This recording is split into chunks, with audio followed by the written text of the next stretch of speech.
Mon nom est Gilles Labelle et on m'a demandé de présider cette séance dont le titre est « Le monde contre la globalisation ».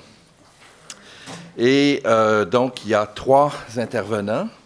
Je vais les présenter immédiatement avant leur présentation. Le premier, c'est Olivier Klein.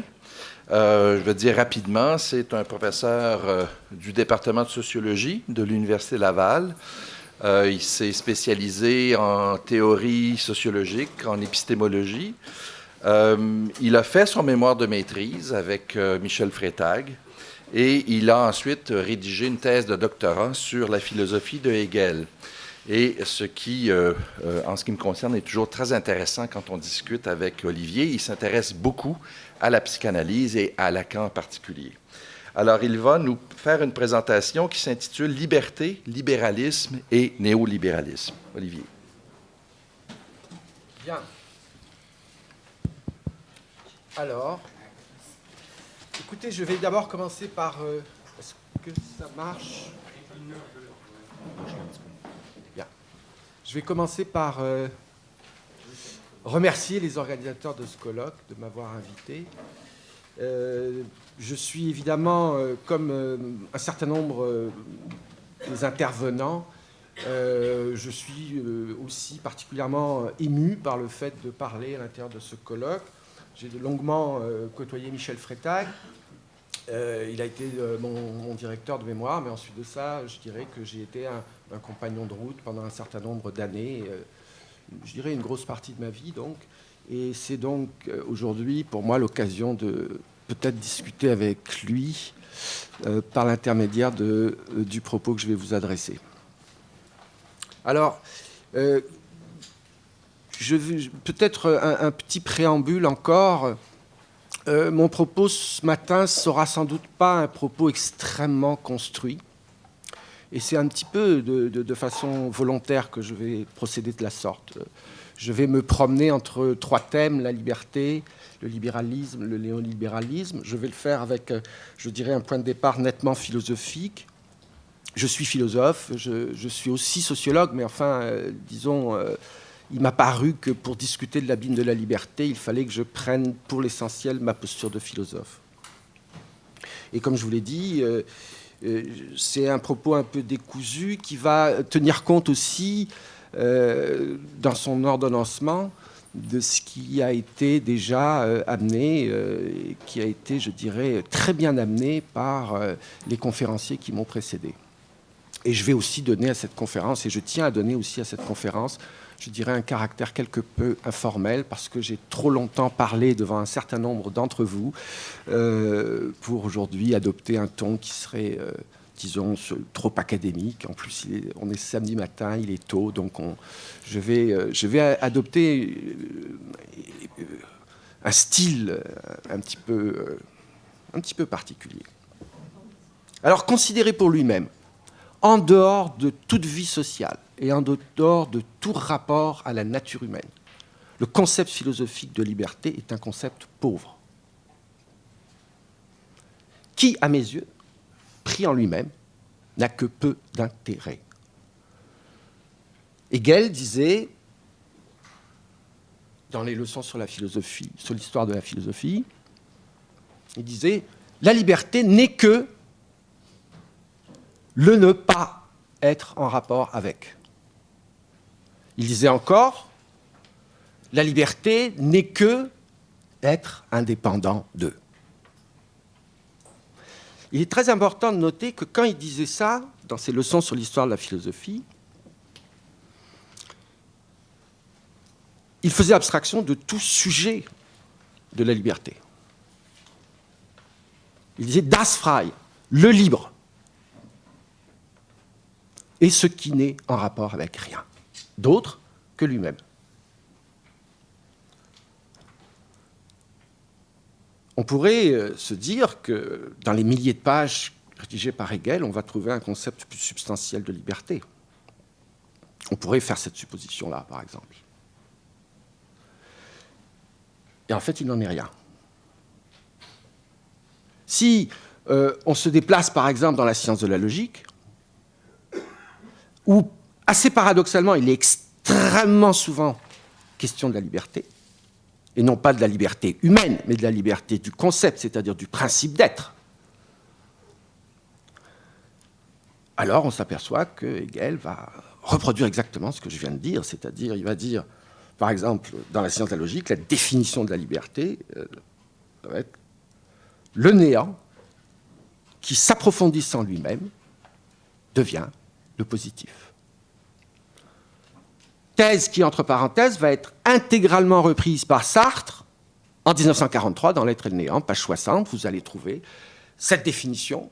Sartre, sans dire qu'il emprunte à Hegel, va dire la liberté. Cette fois-ci, chez Sartre, la liberté de l'homme, ce qui n'est pas la même chose.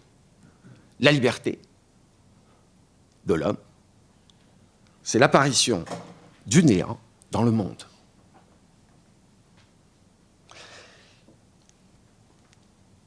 On remarquera que dans cette espèce de balancement qu'il y a dans la définition hegelienne, celle de la science de la logique, cette espèce de balancement, le ne pas qui s'intensifie lui-même jusqu'à devenir présent au monde,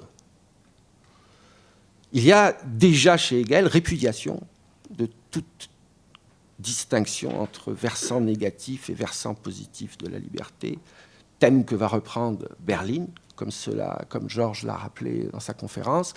C'est déjà par avance discuté, et je dirais nié par Hegel. Il n'y a qu'un seul concept de liberté, et c'est celui du ne pas être dépendant, qui à son origine est le ne pas être de la dépendance, qui s'approfondissant lui-même devient positivité de l'autonomie de ce qui est. Puis on reconnaîtra tout de suite que cette définition hegelienne, elle a l'avantage tout de suite de nous mettre les choses au clair, dans ce sens que, évidemment, à part si on accepte son idée que le principe, c'est-à-dire le concept, le concept, ça veut dire le divin chez Hegel. Si on refuse de partager son postulat qu'il est la liberté absolue, et donc le seul producteur de la nécessité, eh bien évidemment, on s'aperçoit très vite qu'il ne peut y avoir que de liberté et d'autonomie parfaitement relatives, parce que tout ce qui est dans le monde est nécessairement en rapport et donc toujours relativement dépendant. L'avantage de la définition hegelienne, c'est qu'elle nous évite à postuler pour quelque étant du monde, et donc l'homme, une liberté totale. Il n'y en a pas. C'est impossible, parce que tout ce qui est en rapport, et surtout ce qu'on appelle l'homme.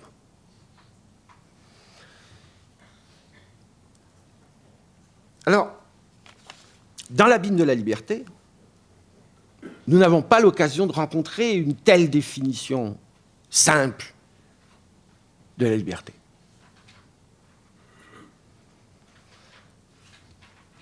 Et Michel s'en explique dès le début de l'ouvrage, puisque à la page 11, il dit « Écoutez, moi, mon propos ici, ce n'est pas de tenir un discours philosophique sur la liberté,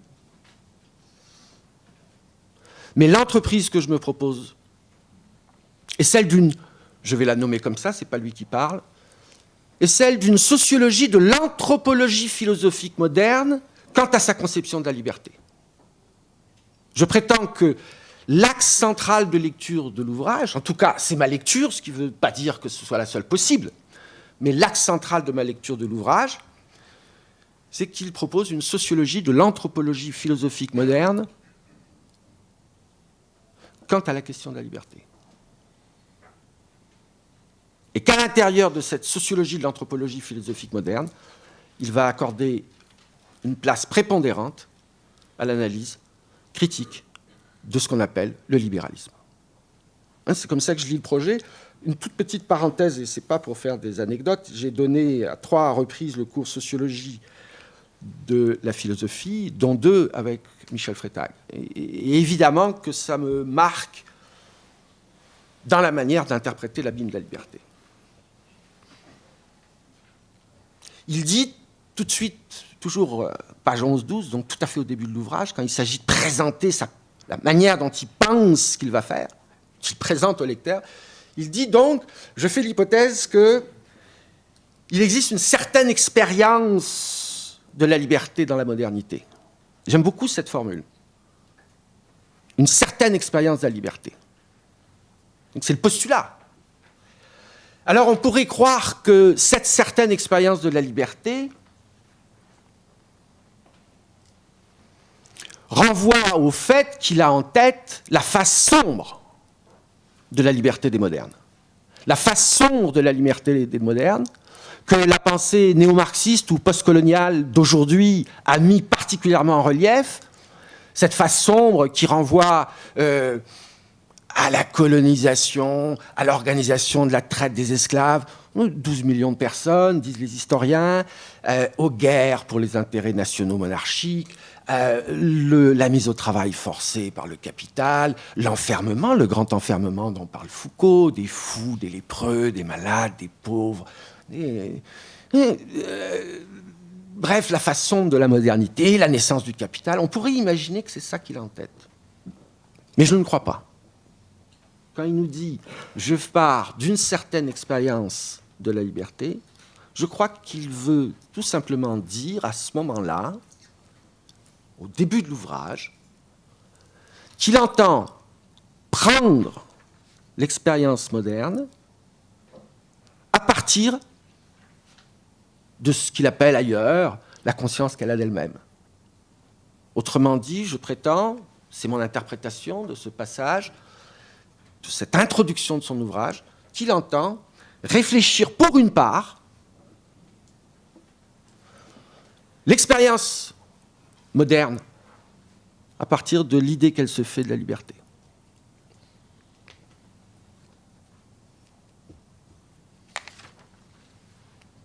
Et cette expérience moderne, toujours page 12, je suis toujours à l'entrée de l'ouvrage, cette expérience moderne, il nous dit que, je cite, elle se caractérise par le fait que le concept de liberté individuelle a été formulé en tant que précepte fondamental de la vie religieuse, morale, politique, économique et esthétique. Et que c'est de cette expérience que la philosophie, c'est une sociologie de l'anthropologie, c'est une sociologie du discours philosophique, et que c'est de cette expérience que la philosophie a tiré un principe catégorique sur lequel elle s'est efforcée de reconstruire une nouvelle définition ontologique de l'être humain et une nouvelle légitimation de la société, à moins qu'elle n'y voie au contraire le prétexte à la dissolution de notre identité proprement humaine dans les hasards de la nature. Voilà, donc c'est le propos de l'ouvrage, c'est ce que je crois. Et on s'arrêtera à un certain précepte. Du précepte, la philosophie tire un principe. Comment il caractérise ce principe ? Il dit que c'est un principe de nature transcendantale. Qu'est-ce qu'il veut dire par transcendantal ? Alors, je dis tout de suite, dans l'ouvrage, L'abîme de la liberté, contrairement à ce qui se passe dans Dialectique et Société, mais je ne parlerai pas de Dialectique et Société, je vais respecter mon engagement, je ne parle que de l'abîme de la liberté. Dans l'abîme de la liberté, le concept de transcendantal a des significations multiples qui ne sont pas forcément tout à fait claires. Vous savez que c'est un terme qui est d'origine kantienne. À aucun moment, véritablement, dans l'abîme de la liberté, la signification rejoint celle de Kant. Ici, transcendantal ne renvoie pas, comme à plusieurs endroits dans l'ouvrage non plus, à l'idée qu'il y aurait une unité fondamentale de la conscience de soi, j'y reviendrai tout à l'heure forcément, une unité fondamentale de la conscience de soi qui garantirait le sentiment de permanence et d'identité à soi dans le temps. Il va utiliser aussi le mot transcendantal pour désigner ce même fondement du sentiment d'identité. Ici, il ne s'agit pas de ça. Ici, il s'agit tout simplement, il s'agit de dire que le principe de la modernité, précepte de la modernité, a été repris dans le discours philosophique sous la forme d'un principe qui veut que ce dont il est question dans le principe soit présent dans chaque être humain. Hein? C'est un sens qui est tout à fait spécifique à Freytag, que vous retrouverez nulle part dans la philosophie. Hein? C'est important de le signaler, parce que si vous cherchez, par exemple, de le mettre en parallèle avec Kant, vous avez un problème grave, parce que chez Kant, en particulier, on n'a pas assez remarqué que chez Kant lui-même, la droits et libertés participe de la réduction de l'impuissance des sociétés politiques. Je suis d'accord avec cette thèse, pour l'essentiel. Enfin, cette référence à la liberté individuelle et l'autonomie de l'individu participe de la mise entre parenthèses de la responsabilité collective, en particulier à l'endroit de la nature. Je suis d'accord avec cette thèse. Et vous remarquerez que les 4 thèses de la conclusion de l'ouvrage nous disent la question de la liberté individuelle est devenue une pure référence idéologique. Pour moi, c'est crucial que les 4 thèses sur 5,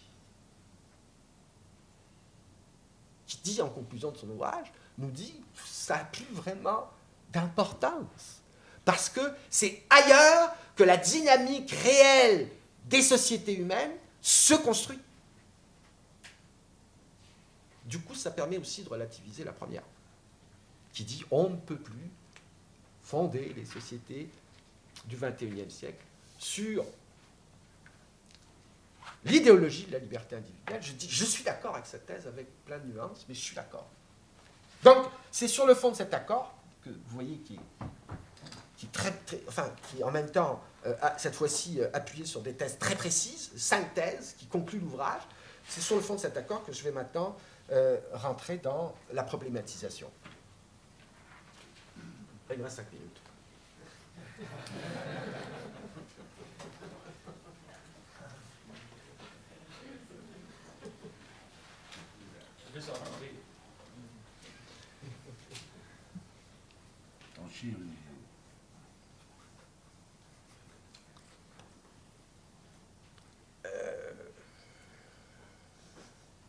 Je vais peut-être juste énoncer l'argument à ce moment-là.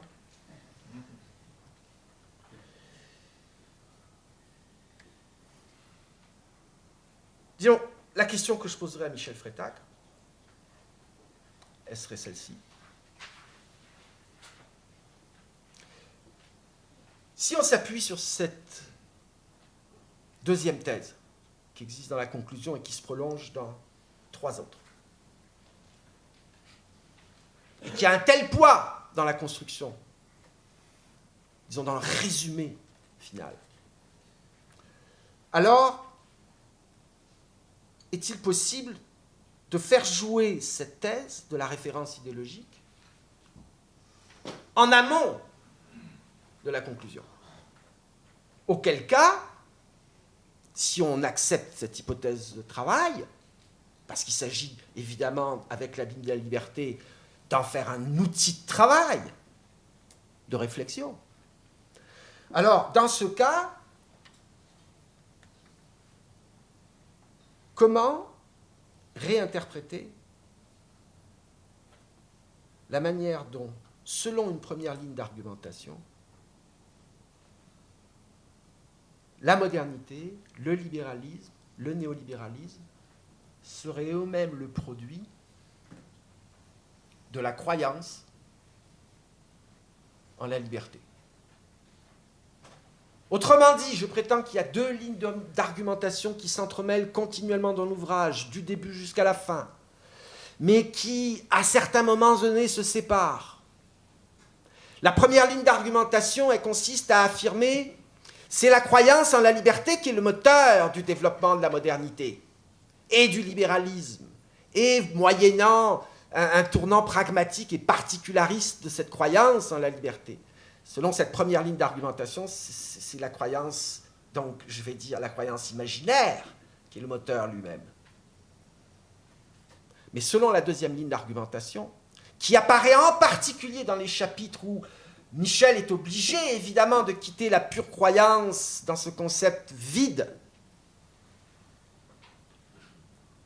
La liberté, je l'ai dit, c'est un concept pauvre. il est obligé de quitter la croyance en la liberté, puis de s'intéresser à la manière dont cette croyance se réalise dans un certain nombre de médiations, en particulier la propriété privée, le marché, le travail et l'État constitutionnel à base territoriale, typiquement moderne. Et quand, à ce moment-là, il est contraint par le principe même de son argumentation de s'intéresser à ces médiations, alors forcément, quittant le champ de l'idéalité, rencontrant les pratiques réelles, rencontrant leur enchevêtrement, leur organisation hiérarchique, les dominations multiples qui surgissent de leur rapport à ces pratiques, il fait jouer à ce moment-là, plutôt, et pratiquement nécessairement, son deuxième principe d'argumentation. Ce qui m'amène à dire, et je vais respecter le temps, que j'ai des problèmes dans l'organisation du propos qui concerne l'histoire de la modernité, dans la mesure où m'apparaît à ce moment-là manquer des nuances, un certain nombre de nuances assez importantes, entre l'éloge prémoderne des libertés, on peut dire Marcille Padoue, Occam, mais aussi la mystique allemande, mais aussi Nicolas de Cuse, mais aussi tous ces mouvements populaires qui vont se battre à l'intérieur sous le chapeau du christianisme, mais qui en fait, à travers les luttes et les hérésies et les luttes à l'intérieur de l'Église, vont traduire bien autre chose qu'un principe libéral. Puis je pense l'avoir dans ma question à propos d'Occam fait bien ressortir qu'il était question de toute autre chose, puisque l'idée même de liberté était le lieu du conflit pour Occam avec le pape. Et pour moi, il y a un problème, disons, dans la manière dont tout d'un coup, en suivant sa première ligne d'argumentation, il s'arc-boute sur Occam pour nous dire « Regardez, regardez, on a un problème là, c'est la naissance du libéralisme. » Entre parenthèses, c'est Hayek qui dit que, oui, Occam, donc il est d'accord avec Hayek sur la généalogie du libéralisme, puisque Hayek revendique Occam comme voilà le fondement de mon discours. Mais moi, je ne suis pas du tout d'accord avec ça. Je ne suis pas du tout obligé de faire confiance à Hayek sur les origines de son discours et de dire oui, oui, vous avez raison, c'est bien Guillaume d'Occam qui est le père de votre conception de ce que c'est que l'homme. Deuxième chose, quand on aborde la question du néolibéralisme, tu m'interromps quand c'est fini. Hein. Ah bon, oui, c'est fini. Puisque tu insistes. Conclue, Olivier. Donne-moi 30 secondes. C'est la même chose pour la dernière partie. J'ai le sentiment que j'ai un problème, j'ai une question, j'ai des questions. C'est un livre remarquablement riche. Évidemment, les questions, elles sont tellement innombrables, mais pour m'en tenir au champ dont j'ai traité ce matin, la question, c'est que pour moi, le néolibéralisme devient un discours parfaitement inverse au discours libéral. Et ça, le premier qui l'a montré vraiment, c'est Foucault dans Naissance de la biopolitique, dans son séminaire en 78-79, et ce sont en fait ensuite de ça Dardot et Laval qui ont fait un livre remarquable, après le décès de Michel, qui est paru en 2010, La nouvelle raison du monde, et c'est un livre qui m'apparaît être un complément remarquable au travail, tout aussi remarquable qu'a fait Michel, dans la mesure où il montre précisément qu'il y a une inversion assez fondamentale des principes même du discours du néolibéralisme, à partir des années 1930-38, vous savez que c'est le colloque Whitman, ensuite de ça, 1947, la création de la Société du Mont Pèlerin, mais toute l'œuvre d'Hayek se construit d'abord entre deux guerres, ensuite après la guerre, et quand vous étudiez l'œuvre d'Hayek, vous ne pouvez pas vous dire, en 1960, dans la Constitution de la liberté humaine, il va révoquer même Locke. Alors, si vous avez des questions, vous me poserez des questions autour de ça, mais pour moi, c'est ces deux balancements-là, hein, l'éloge prémoderne des libertés qui fait problème, parce qu'il n'est pas dans la ligne directrice de ce que va devenir le libéralisme, et puis le passage au néolibéralisme qui m'apparaît un peu manqué dans le travail de Michel, tout parfaitement remarquable par ailleurs, parce que cette inversion dans la construction même de la nature de ce que c'est que le marché, la nature de ce que c'est que la liberté, quand on fait de la concurrence, non plus un prolongement de la liberté, mais la seule garantie de la liberté, et le discours néolibéral n'est qu'un discours sur la concurrence qu'il faut absolument généraliser à tous les rapports humains, y compris dans le rapport de l'homme avec lui-même, eh bien là, on a affaire à un discours qui n'a plus que quelques attaches avec le discours de Locke, que je jugeais le discours philosophique fondateur du libéralisme. Je m'arrête là.